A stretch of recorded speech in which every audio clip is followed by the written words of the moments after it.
உரிமை களம் பார்வையாளர்கள் அனைவருக்கும் வணக்கம். இன்னைக்கு நான் அரசியல் களத்துல எது சம்பந்தமாக விவாதிக்க போறேன் அப்படின்னா, இத்தனை நாட்களை விட இன்றைய தினத்தான் அங்க சட்டமன்றம் சும்மா குஜிலி மஸ்தா இருந்துச்சு. திமுகவை போட்டு புரட்டி எடுத்துட்டாங்க.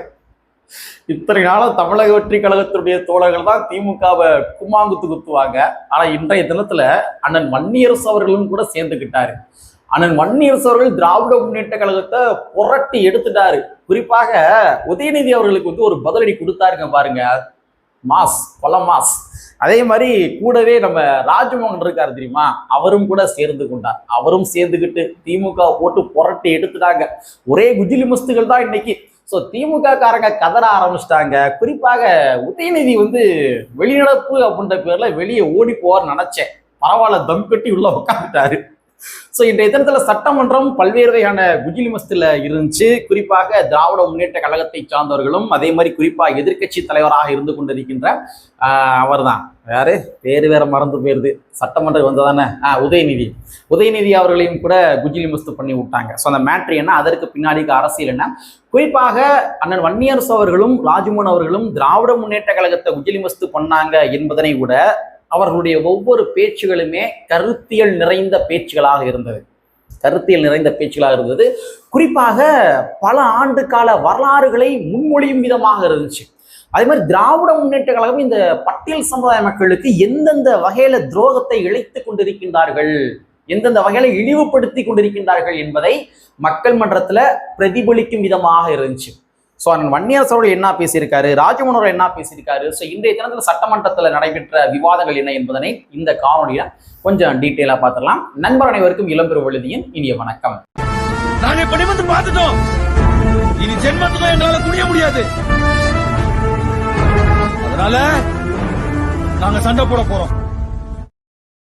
வீடியோக்குள்ள போறதுக்கு முன்னாடி நம்ம நேயர்கள்ட்ட ஒரு கேள்வி கேட்டுருவோம். உங்களுடைய பதில நீங்க கமெண்ட் பாக்ஸ்ல கமெண்டா போட்டுருங்க. இன்றைய தினத்துல திராவிட முன்னேற்ற கழகத்தை சார்ந்தவர்கள் பல்வேறு வகையான குஜிலி மஸ்துகளுக்கு உள்ளாக்கப்பட்டார்கள். ஆனால் வன்னியரசு அவர்கள் மூலமாகவும் ராஜ்மோகன் அவர்கள் மூலமாகவும் பல்வேறு வகையான குஜிலி மஸ்துகளுக்கு உள்ளாக்கப்பட்டார்கள். ஸோ அந்த பல்வேறு வகையான குஜிலி மஸ்துகள்ல உங்களுக்கு பிடித்த குஜிலி மஸ்து என்ன அப்படின்றத கமெண்ட் பாக்ஸ்ல கமெண்டா போட்டுருங்க. சரிங்களா? சரி, என்றைக்கும் இல்லாத அளவிற்கு இன்றைய தினத்துல சட்டமன்றம் பயங்கரமா இருந்துச்சு, ரண கொடூரமா இருந்துச்சு. குறிப்பாக அம்பேத்கர் மன்றமாக இன்றைய தினத்துல இருந்துச்சு. சட்டமன்றம் என்பது அம்பேத்கர் மன்றமாக இன்றைய தினத்துல இருந்துச்சு. ஏன்னா ஒவ்வொரு முறையுமே அம்பேத்கருடைய பெயர்கள் உச்சரிக்கப்படும் பொழுது அங்க இருக்கிற எம்எல்ஏக்கள் இருக்காங்க தெரியுமா, குறிப்பாக தமிழக வெற்றி கழகத்தினுடைய எம்எல்ஏக்கள். ஸோ அவங்க ஆரவாரம் செய்தார்கள்.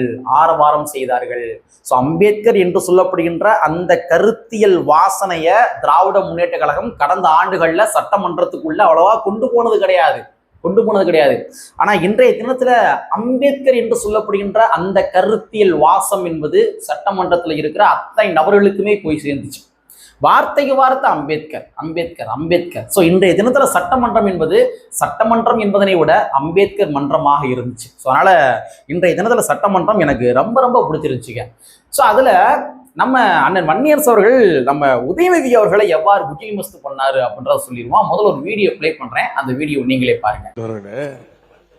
நம்முடைய முன்னாள் அமைச்சர் சட்டமன்ற உறுப்பினர் தங்கம் தென்னரசு சொன்னது போல, நீங்க தியேட்டருக்கு போனோடனே கிளைமேக்ஸை போட்டுட்டீங்க, அதுக்கப்புறம் வேணுங்கிறவங்க இருந்து பாருங்க அப்படின்னு அவர் சொன்னார். நீங்க சொன்னீங்க மக்கள் கிளைமேக்ஸ் என்னன்னு தெரியாம போயிடுவாங்களோ அப்படின்னு. படம் நல்லா இருந்தா மக்கள் உண்மையா இருந்து தியேட்டர்ல கிளைமேக்ஸ் வரைக்கும் பார்ப்பாங்க.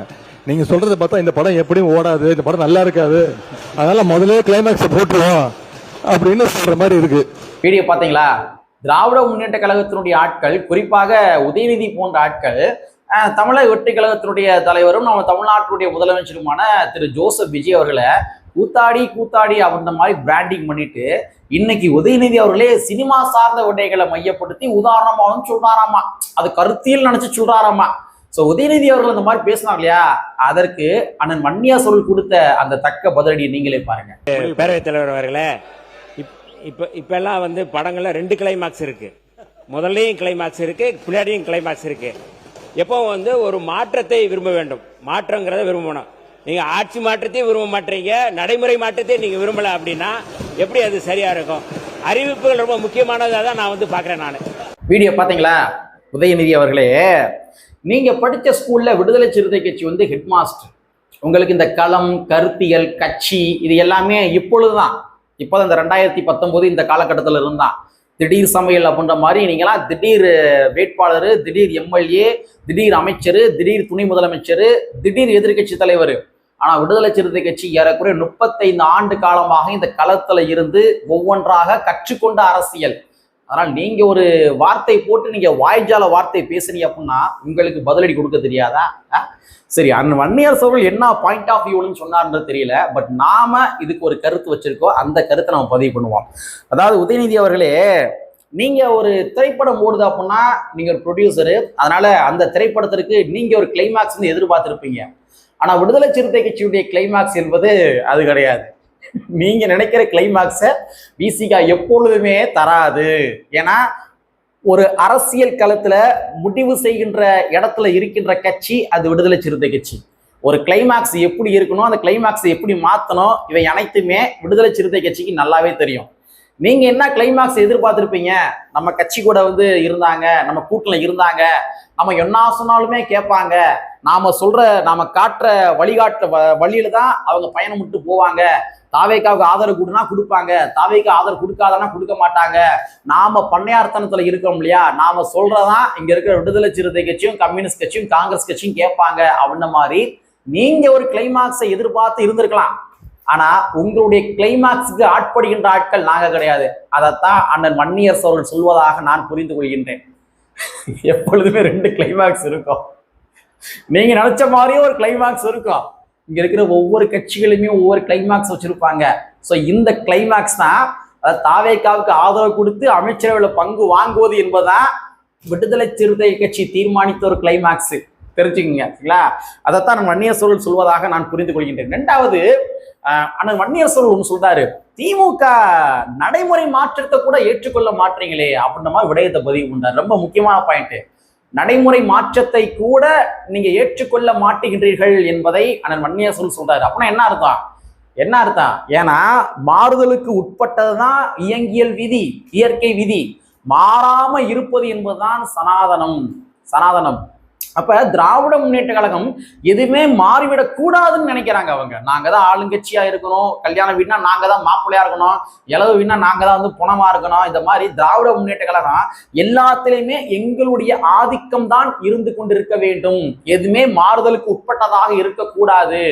ஒரு ஊருக்குள்ள நாங்க ஒரு மன்னராட்சி சிஸ்டத்தை வச்சிருக்கிறோம், ஒரு கட்டமைப்பு வச்சிருக்கோம் அப்படின்னா அந்த கட்டமைப்பு உடைபட்டு விடக்கூடாது என்பதில் திராவிட முன்னேற்ற கழகம் கண்ணும் கருத்தாக இருக்கிறாங்க. அப்ப இதுவே ஒரு வகையான சனாதனம். மாறுதலுக்கு உட்பட்டதுதான் இயற்கை விதி, மாறாம இருப்பதற்கு பேர் தான் சனாதனம். சனாதனம்னா என்ன? நிலையானது என்று பொருள். அப்ப அண்ணன் வன்னியரசு சொல்றாரு பாத்தீங்களா, நீங்க நடைமுறை மாற்றத்தை கூட ஏற்றுக்கொள்ள மாட்டீங்களே அப்படின்றத பதிவு பண்ணாரு. அப்படின்னா அப்ப திராவிட முன்னேற்ற கழகம் சனாதன போக்கில் பயணப்பட ஆரம்பித்திருக்கின்றது, சர்வாதிகார போக்கில் பயணப்பட ஆரம்பித்திருக்கின்றது. நாங்க மட்டும்தான் இருக்கணும், எங்களை தவிர வேற எவனுமே இருக்கக்கூடாது.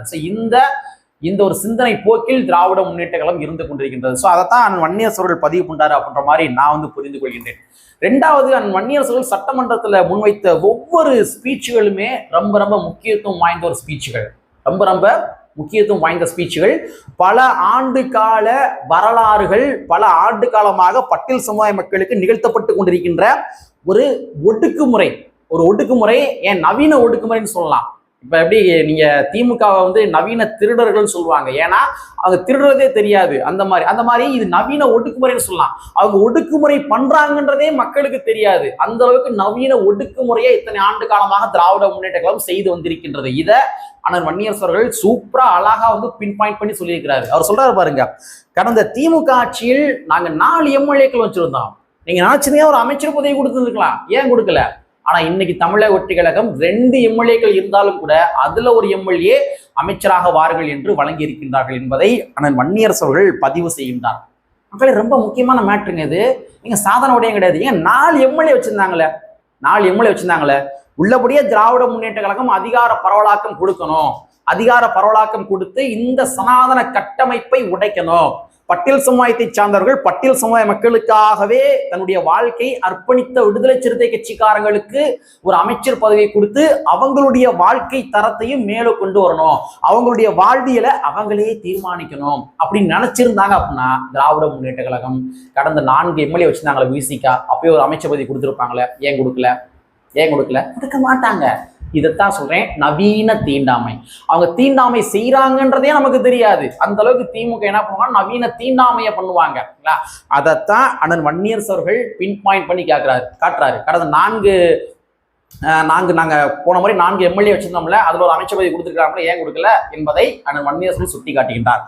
ஸோ இது அண்ணன் வன்னியரசனுடைய ஒரு ஸ்பீச். ஸோ இதன் மூலமாக நிறைய விஷயம் பேசினாருங்க, நிறைய விஷயம் பேசி திமுக நல்லா முஜிலிமிஸ்ட் பண்ணிட்டாரு. இந்த இடத்துல நம்ம ராஜமோகனுடைய அமைச்சர் ராஜமோகன் அவர்கள் இருக்காரு தெரியுமா, அவருடைய ஸ்பீச்சையும் நம்ம நிச்சயமான முறையில் இந்த இடத்துல பதிவு பண்ணி தான் ஆகணும். மரண அடி, கும்மாங்குத்து, யாருக்கு? திமுகவுக்கு கும்மாங்குத்து. எப்ப பார்த்தாலும் நாங்க தான் வந்து பேண்ட் மாட்டி விட்டோம், நாங்க தான் உள்ளாடை மாட்டி விட்டோம், இந்த டேபிளை செஞ்சது நாங்க தான், இந்த மைக்கை செஞ்சது நாங்க தான், இந்த ஃபேனை செஞ்சது நாங்க தான், நாங்க இல்லைன்னா இங்க இருக்க எவனுமே இந்த தமிழர்களை படிச்சிருக்க முடியுது. எத்தனை வருஷம் தான் நீங்க சொல்லுவீங்க? எத்தனை வருஷம் தான் சொல்லுவீங்க? நீங்க ஒரு விஷயத்தை கொண்டு வராங்க, ஒரு திட்டத்தை நடைமுறைப்படுத்துறீங்க அப்படின்னா அதை நாங்க தான் செய்தோம் என்பதனை விட அது அவர்களுடைய உரிமை. பெறக்கூடிய மக்கள் இருக்காங்க தெரியுமா, அந்த மக்களுடைய உரிமை. அப்ப நாங்க கொடுக்குற இடத்துலயே இருக்கணும், நீங்க வாங்குற இடத்துலயே இருக்கணும், நாங்க சொல்லி காட்டிட்டே இருப்போம் அப்படின்றது கிடையாது. இது வந்து அரசியலமைப்பு சட்டம் கொடுத்த உரிமை, பாபா சாஹேப் அம்பேத்கர் அவர்கள் கொடுத்த உரிமை. இதை ராஜ்மோகன் அவர்கள் பதிவு செஞ்சார். அதான உண்மை. இன்னைக்கு பட்டியல் சமுதாயத்தை சார்ந்தவர்களாக இருந்தாலும் சரி, இல்லை இதர பின்ன விளிம்புநிலை மக்களாக இருந்தாலும் சரி, பிசி எம்பிசி யாராக இருந்தாலும் சரி, அவங்க படிச்சாங்க அப்படின்னா அதுக்கு காரணம் அம்பேத்கர் அவர்கள். இங்க இருக்கிற கலைஞர் கருணாநிதியோ இல்லாட்டி மு.க. ஸ்டாலினோ இல்லாட்டி உதயநிதியோ அவங்களாம் கிடையாது.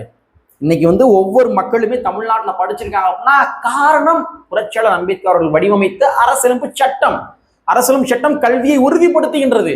அப்ப இதைத்தான் ராஜ்மோகன் அவர்கள் சொல்றாரு. இன்னும் எத்தனை வருஷத்தான் நீங்க சொல்லிக்கிட்டே இருப்பீங்க, நாங்க தான் படிக்க வச்சோம். நீ ஒரு திட்டம் கொண்டு வரீங்க அப்படின்னா அந்த திட்டம் மக்களுடைய வரிப்பணத்தின் மூலமாக அந்த மக்களுக்கு நீங்க திரும்ப செலுத்துறீங்க. இது வந்து உங்களுடைய திட்டம் கிடையாது, மக்களுடைய வரிப்பணத்தின் மூலமாக நீங்க மக்கள் செலுத்துறீங்க. அப்ப எதற்கெடுத்தாலும் நீங்க ஸ்டிக்கர் ஒட்டாதீங்க என்பதை ராஜ்மோகன் அவர்கள் புட்டு வைத்திருக்கின்றார் இன்றைய தினத்துல.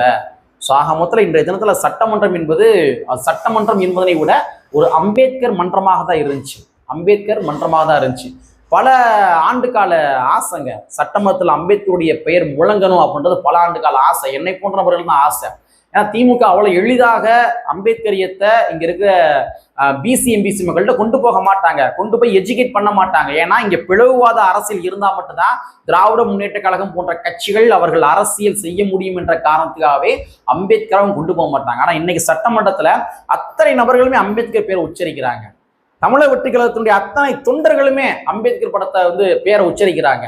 தமிழக வெற்றி கழகத்தினுடைய அத்தனை தொண்டர்களுமே அவங்க எந்த சாதியாக இருந்தாலும் சரி, ஒவ்வொரு ஊர்களிலுமே அவங்க ஃபிளெக்ஸ் வைக்கிறப்ப அவங்களுடைய ஃபிளெக்ஸ்ல புரட்சியாளர் அம்பேத்கருடைய படம் ஒன் ஆஃப் த படமா வந்து இருக்குது. காரணம் அவர் அவங்களுடைய கொள்கை தலைவர். இந்த நடைமுறை மாற்றத்தை உருவாக்கி இருப்பவர் தமிழக வெற்றி கழகத்தினுடைய தலைவரும் தமிழ்நாட்டுடைய முதலமைச்சருமான ஜோசப் விஜய் அவர்கள். மறுக்க முடியுமா? அப்ப இன்றைய தினத்துல சட்டமன்றம் என்பது ஒரு அம்பேத்கரிய மன்றமாக இருந்தது. அத்தனை எம்எல்ஏக்கள்கிட்டயுமே வந்து அம்பேத்கர் போய் சேருகின்றார். அம்பேத்கர்ன்ற பேரை உச்சரிச்சோடனே அத்தனை எம்எல்ஏக்கள் கைத்துட்டாங்க. இப்ப ஒரு மிகப்பெரிய ஒரு மாற்றம் நிகழ்ந்து கொண்டிருக்கின்றது. ஸோ இன்றைய தினம் சட்டமன்றம் ரொம்ப அருமையா இருந்துச்சு. இத்தனை நாட்களாக இருந்த சட்டமன்றத்தை விட, இல்லாட்டி இத்தனை ஆண்டு காலமாக திமுக நடத்திய சட்டமன்றத்தை விட இன்றைய தினத்தில் தாவேகா அரசாங்கம் நடத்துகின்ற சட்டமன்றம் என்பது உள்ளபடியே அறிவு சார்ந்த ஒரு மன்றமாக இருக்கின்றது என்பதில் மாற்று கருத்து இல்லை என்பதை கூறிக்கொண்டு, கற்பி ஒன்று புரட்சி அம்பேத்கருடைய வரியை கூறிக்கொண்டு நிறைவு செய்கின்றேன். நன்றி, வணக்கம்.